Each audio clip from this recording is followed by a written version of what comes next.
The morning sun poured gently over the city as Elias Shen, CEO of Shentech International, stepped out of his luxury car. Everything about him was perfectly composed: his tailored suit, his calm expression, his air of untouchable power. He wasn't just admired. He was feared, revered, obeyed. It had been 5 years since he vanished from public view without warning. 5 years since the board thought he had abandoned everything. But now he was back, stronger, sharper, and more focused than ever.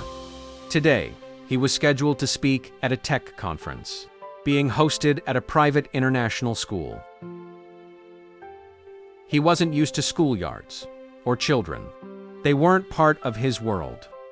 Until he saw him, Elias had just stepped into the courtyard when something, or rather, someone stopped him in his tracks. A little boy, no older than 5, stood near a tree chasing bubbles, his laughter rising into the air like music. His uniform was neat. His shoes shined, but it wasn't the clothes that froze Elias where he stood. It was the boy's face: jet black hair, pale skin, a dimple on the left cheek, and eyes that mirrored Elias's own. The same shape, the same intensity, the same soul. Elias took a step closer, unable to blink. The boy turned, and for the briefest moment, their eyes met. The child tilted his head, curious, then smiled and waved innocently. Elias didn't wave back. He couldn't move. He couldn't breathe. A teacher passed by and called out, "Leo, come on now." The boy ran off, unaware of the storm he had just set off inside the man watching him. Elias stood in stunned silence. His assistant's voice crackled through the earpiece. "Sir, they're waiting for you in the main hall." He didn't respond. Instead, he walked slowly toward the entrance, but not before stealing one last glance over his shoulder. The boy was gone, but that face would not leave his mind. And for the first time in years, Elias Shen felt something crack deep inside his carefully built armor. A memory, a name, a night he had tried to forget. Elias couldn't sleep. Not that night. Not the next. The boy's face haunted him. It wasn't just a resemblance, it was like looking into a mirror from another lifetime. But the more he thought about it, the more one memory clawed its way back into his mind. Her 5 years ago. Before the silence, before he disappeared, she was the only part of his life that hadn't been planned. A woman with fire in her voice and sadness in her eyes. They had met by chance, shared one night that neither of them expected, and when the morning came, he was gone. And now a boy who looked just like him. Elias didn't believe in fate, but this felt like something he couldn't ignore. He made a few calls, quietly, discreetly, and within 48 hours, he had a name. Maylin. Her address hadn't changed. A small apartment tucked away in an older part of the city, far from luxury, far from headlines. He didn't send a driver. He went alone. The cafe across the street was nearly empty. He sat by the window, dressed casually for once, his usual armor left behind. His heart beat faster than it had in years. When she walked in, the air seemed to shift. She wore a simple white blouse, her hair pulled back in a low ponytail. She looked older, not in a tired way, but in a stronger way. As if life had made her sharper, more certain. She spotted him instantly, paused, then walked over slowly. "Elias," she said calmly, no hint of surprise in her tone. He stood, unsure what to say. She sat first. "I wondered when you'd show up." He blinked. "You knew I saw him." She smiled faintly, eyes unreadable. "You saw yourself." Silence. Elias looked down at the table, then up at her. See? Yes, she said softly. His name is Leo. The words hit harder than he expected. He swallowed hard. Why didn't you tell me? Her gaze hardened. You disappeared. One day you were in my life, and the next. You were gone, Tris. No phone call. No goodbye. You walked away before I even knew I was pregnant. Guilt settled in his chest like a stone. I thought I was protecting you, he muttered. From what? She asked. From being a part of your world. Elias didn't answer. The waitress brought tea. Neither of them touched it. Does he know? He finally asked. Mei Lin shook her head. He knows he has a mother who loves him. He doesn't need confusion. He doesn't need a man who didn't want to be there. Elias flinched. It wasn't that I didn't want to. I just wasn't ready. She looked at him sharply. And are you ready now? Elias met her eyes. And for the first time in a long time, his voice didn't waver. I don't know, but I want to be. The rain fell gently against the glass windows of the penthouse suite.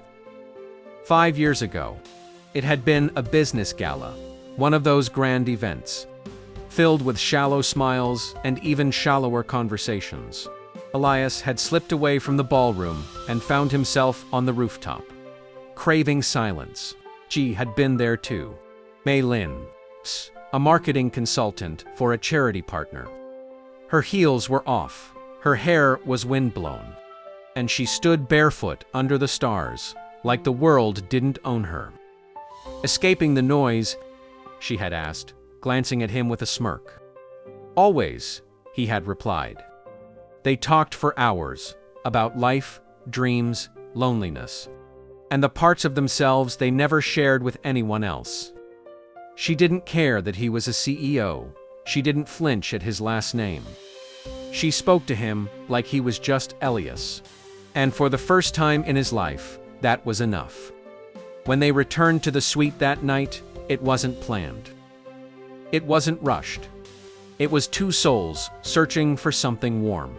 In a world that had always been cold to them, he remembered the way she looked at him, not with admiration, but with understanding. She traced the scar on his shoulder. He held her like she might disappear. And when morning came, she was still there, curled up beside him, breathing softly against his chest. But by the time she woke up, he was gone. Not because he wanted to be, but because fear had crept in during the quiet hours. Fear of connection, of vulnerability, of derailing the carefully structured life that others expected from him. He left without a word, no note, no call, no goodbye. Back in the present, Elias sat in his office, staring out the window. Rain tapping gently against the glass, just like that night.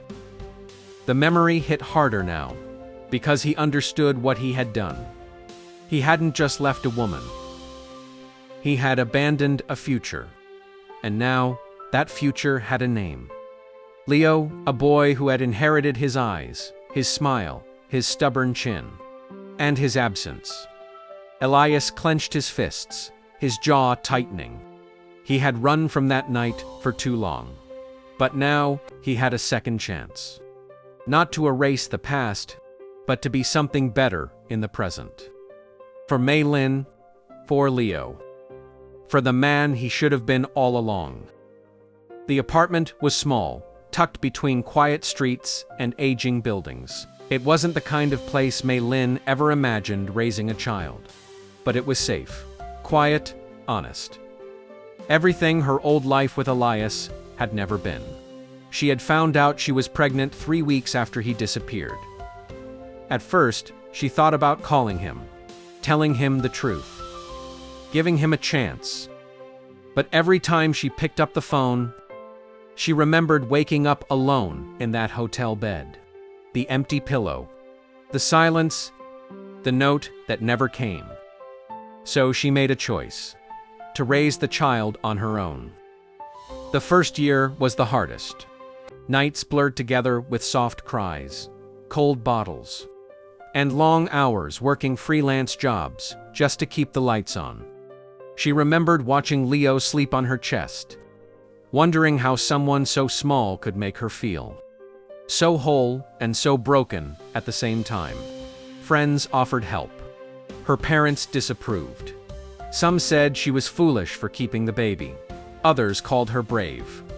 She stopped listening to all of them. She only listened to Leo. His first steps. His first words. His first fever. His first laugh. Each milestone stitched her back together, piece by fragile piece. She kept her life simple. School runs, bedtime stories, grocery lists. She didn't date. Didn't explain. Didn't entertain questions. Leo didn't ask much about his father. Not yet. When he did, she told him. He lives far away. It wasn't a lie. Just not the full truth. One night, when Leo was almost 4, he looked up at her and said, "Do I look like someone you used to love?" She froze. He smiled, innocent and curious. She blinked away the tears. "You look like the best part of someone I once knew." She tucked him into bed, turned off the light, and stood by the door, her hand resting on the frame. 5 years of silence had shaped them both. But now Elias was back, and the past wasn't staying buried. The envelope sat untouched on Elias's desk. Unmarked, thin, heavy with answers. He had ordered the DNA test impulsively. Part of him, still clinging to logic, to doubt. Maybe it was just a resemblance. Maybe the universe was playing tricks on him. But deep down, he already knew. He had known since the moment that boy looked up at him with his eyes. Now, the results were here. And he couldn't bring himself to open them. The office around him was silent. The city lights outside casting long reflections across the glass walls. His staff had gone home. The night was his, and so was the truth. He sat down slowly, tore the envelope open. Read the words, eternity probability, 99.99%. His vision blurred. He lowered the paper, pressing his hand to his forehead. Leo was his son. A wave of emotion crashed into him. Relief, guilt, fear, disbelief. All crashing at once. Like a storm he had been outrunning for 5 years, had finally caught up. His mind reeled with memories. That night, on the balcony, Baylin's steady eyes, Leo's smile. His absence, he had missed it all. The first cry. The first word. The first steps, all gone. Because he left, Elias stood up abruptly, knocking over the chair.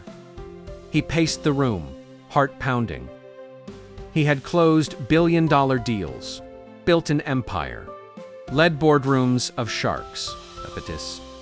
This terrified him. He was a father, and he had failed. His phone buzzed, a message from his assistant. Tomorrow's investor meeting is confirmed. 10 a.m. sharp. He didn't reply. Instead, he walked to the bar in the corner, poured a glass of water, and stared at his reflection in the window. Same face, same eyes as the boy. He had always seen himself as untouchable. Untouchable meant unbreakable. But Leo had shattered something in him. And for once, Elias welcomed the feeling. He picked up the document again, folded it carefully, and placed it in his drawer. Then he reached for his phone. He didn't call Mei Lin. He called his lawyer. "I need you to prepare something for me," he said. "A custody rights petition. And support everything. I want to do this right." There was a pause. "Is this about the child, sir?" Elias looked at the skyline, his expression unshakable. "No, this is about my son."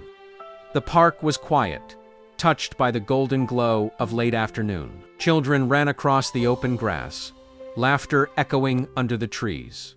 Parents chatted on benches, pushing strollers, sipping coffee.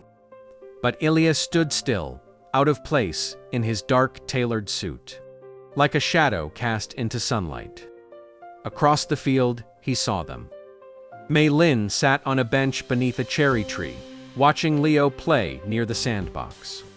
The boy was laughing, holding a toy airplane, his hair ruffled by the wind. Ilias's chest tightened. He had rehearsed this moment 100 times. But now that it was real, his confidence felt like a thin shell ready to crack. Still, he walked forward, slowly, carefully, as if one wrong step might send everything crumbling. Leo noticed him first. The boy froze, staring at the stranger approaching. His smile faded, replaced by a confused curiosity. He tilted his head the same way Elias used to as a child. Elias knelt down, just a few feet away, lowering himself to the boy's height. "I," he said gently. Leo didn't answer. He clutched his airplane tighter. Mei Lin stood from the bench, her body tense. She didn't move closer, but she didn't stop him either. Elias glanced up at her. She gave a slight nod, hesitant, but not resistant. He turned back to Leo. "That's a cool plane," he said, pointing to the toy. "Is it fast?" Leo shrugged. "Sometimes," Leah smiled. "Do you like flying?" "Yeah." A beat of silence. "I used to dream of flying when I was your age." Leo looked up at him more closely now, studying his face. "You look like me," he said quietly. Elias's heart nearly stopped. He swallowed hard. "I think I look like you." Leo blinked, then looked over at his mother. Mei Lin hadn't moved, but her arms were crossed, her expression unreadable. "Are you Mommy's friend?" Leo asked. Elias looked at him for a long moment. "Someone who should have been here sooner." The boy frowned. "Why weren't you?" The words hit harder than Elias expected. He glanced down. "Because I made a mistake, and I'm trying to fix it." Leo didn't say anything. But after a moment, he handed Elias the toy plane. "You can hold it for a little." Elias blinked, stunned. He took the plane carefully, as if it were made of glass. "Thanks." Mei Lin finally approached, stopping just beside them. Her voice was quiet, but firm. "This doesn't mean he understands. Or forgives." Elias stood slowly, meeting her gaze. "I'm not asking for forgiveness," he said. "Just a chance." She looked down at Leo. He was already running off again, back into the sun, carefree. But something had shifted, and Elias knew. It was the beginning. Not of fatherhood, but of earning it. The rain fell in steady sheets, washing the city in silver. Elias stood at the doorway of the modest apartment, soaked from head to toe. His umbrella lay forgotten by his side. The folder in his hand, containing school paperwork, custody support documents, and a handwritten letter, was slightly damp, clutched tightly like a lifeline. He didn't knock at first. For a long moment, he just stood there, staring at the door that separated him from the life he should have had, the life he had abandoned. Finally, he raised his hand and knocked once, twice, soft and unsure. The door creaked open. Mei Lin stood there, holding Leo behind her. Her expression was tired, not just from the hour, but from the weight of history. "You're wet," she said simply. "I didn't know if you'd open the door," Elias replied, his voice low. She stepped aside without answering. He walked in slowly, careful not to track water across the floor. Leo peeked out from behind his mother's legs, curious but quiet. Elias knelt down, meeting the boy's gaze. "Hi again," he said gently. "I brought something for you." He reached into his coat and pulled out a tiny model airplane, sleeker, newer than the one from the park, but carefully chosen. Leo's eyes lit up. He took it without a word, then wandered to the corner of the room to play. Elias stood again and turned to Mei Lin. Silence filled the space between them like fog. "I'm not here to take anything from you," he began. She crossed her arms. "Then why are you here?" He held out the folder. "I had papers drawn up. Not to claim custody. Just legal support, school, funding, medical, whatever you need." She didn't take it. He stepped closer. "And a letter. For you. I wrote it myself." She raised an eyebrow. "You, the CEO, wrote something. By hand." He almost smiled. This wasn't something I could outsource. She took the folder slowly, eyes never leaving his. "Is this supposed to fix everything?" "No," he said softly. "This is supposed to be the start of everything I broke." She exhaled, the tension in her shoulders easing slightly. "You hurt me," she said. "I know. You left without a word." "I know. You missed 5 years of his life." "I know," he whispered. "And I will never forgive myself for it." A beat passed. Leo looked up from the corner and called out, "Mommy, can he stay for dinner?" Elias blinked. So did Mei Lin. She turned to Leo. "Only if he helps clean the dishes after." Elias looked at her, unsure if this was pity, grace, or something in between, but she gave a small nod. And in that moment, Elias knew. He hadn't earned a second chance. But he was being offered one anyway. Spring arrived quietly. The cherry trees bloomed across the city, soft pink petals dancing in the breeze, painting sidewalks with poetry. It had been 3 months since Elias stood in the rain outside Mei Lin's door.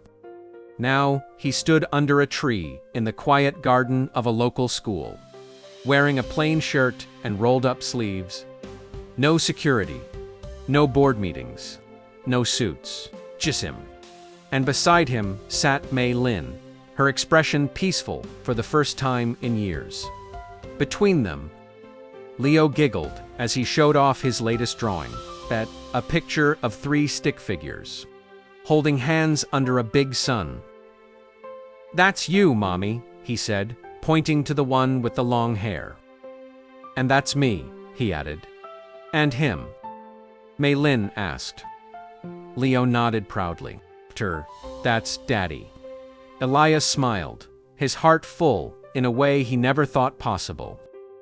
"You gave me very long legs," he teased. Leo grinned. "Because you always walk fast." They laughed together, not forced, not rehearsed, real.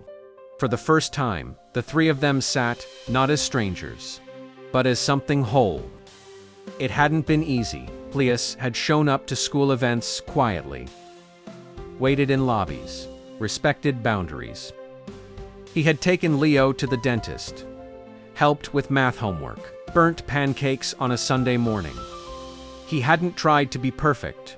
He had tried to be present. And that somehow had been enough. One evening, after Leo fell asleep, Mei Lin joined Elias on the balcony. "You've changed," she said, handing him tea. "I had to," he replied. "I missed too much." She looked at him for a long time. "Do you regret it?" "All those years." He didn't hesitate. "I regret leaving. But I don't regret where I am now." A soft wind passed between them. He turned to her. "I know I don't deserve forgiveness. But I love our son. And I think I still love you." She said nothing at first. Then quietly, "It's not about deserving. It's about choosing." He reached for her hand. And she didn't pull away. Now, under the cherry tree, Elias watched her smile at Leo. And something inside him finally settled. He had built empires. But this was the first thing he had ever truly built with love. No contracts. No expectations. No masks. Just a man, a woman, and the boy who brought them back to life. And this time, he wasn't walking away. He was staying. For every bedtime story, every drawing, every ordinary, beautiful moment. Together again, for real.